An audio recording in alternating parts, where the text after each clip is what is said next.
and welcome back to Worm Composting with Lainey and Bill.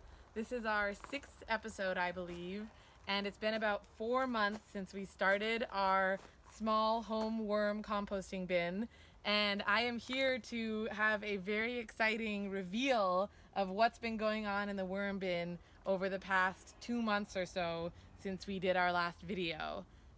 In that time, I have been doing some traveling, and Bill, my socially distanced camera person right now, has been feeding and monitoring the pile about 3 times in the past month and a half.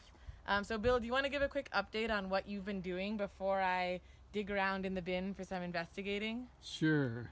I did, as you said, I just fed them 3 times, about 2 or 3 weeks apart, and I purposefully did not disturb the mixture. What I did, and you've seen the stills of what we photographed. And here we are looking in. We have no idea what we're going to find. We hope we're going to find well composted material and a bunch of worms. Yes. And we could have fed it more, but we've been kind of conservative in what we fed them. So, Lainey, why don't you gently dig, and maybe not so gently, but really disturb, and let's see what we find in there. Yes, let's investigate, and depending on the results of today, we might be able to get a little bit more kind of free-flowing and liberal with our feedings and treatments of the worm bin. So, as I said, it's been about 4 months since we started, and we have about 6 inches built up of composted material thanks to the worms. So that's our little depth measurement.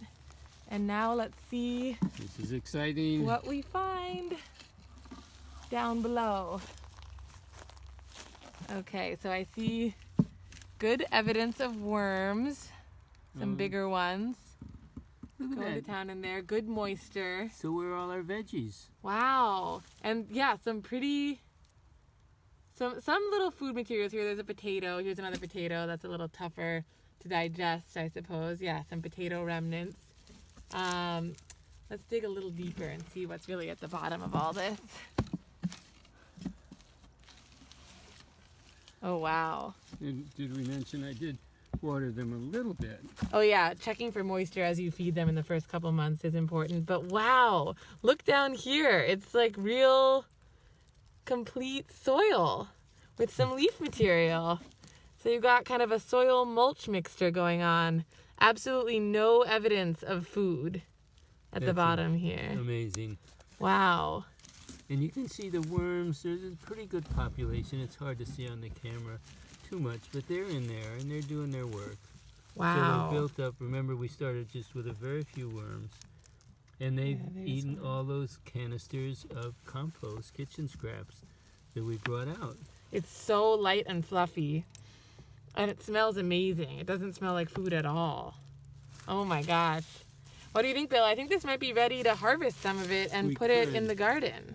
It definitely could. So here's where we get into the debate. Do we keep building this up, or do we harvest to get some in the garden? Mm-hmm. So certainly you could get some in the garden, and you could put it in just this way, or you could let it dry out a little bit so some of the worms went, in the other parts of the compost, and you could sift it a little kind of bit build it up. and put the stuff that wasn't fully composted back in. So that's the question. Is it harvesting time, or time to just keep building this up? And the old marshmallow test, postpone reward. Yeah. So we don't use marshmallows. But, Delayed gratification. Check that psychological experiment on Google if you don't know about it. Oh, yeah. So that's the decision. Do we keep building it up, or do we harvest? Or obviously we're not going to harvest it all in any case. So we could certainly harvest some. Depending on the needs of the garden, we could kind of let that interface happen.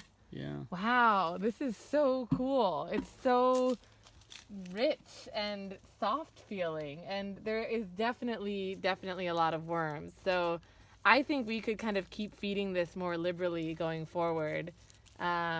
And I'm just delighted to see a healthy population in here after some weeks of sort of not a lot of disturbance and not, heavy feedings or anything like that, but certainly enough to keep things going.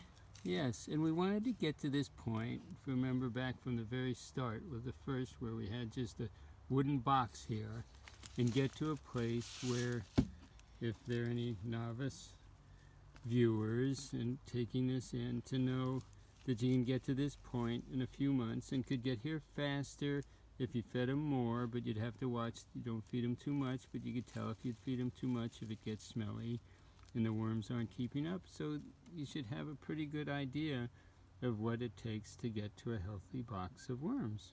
Yeah, and it doesn't have to be huge. I mean, this box here would definitely work for a single family household or maybe even 2 households, depending on how much food waste you produce. So we were also curious to explore some of the lower bounds of worm box size to make it more accessible for people who are just starting out.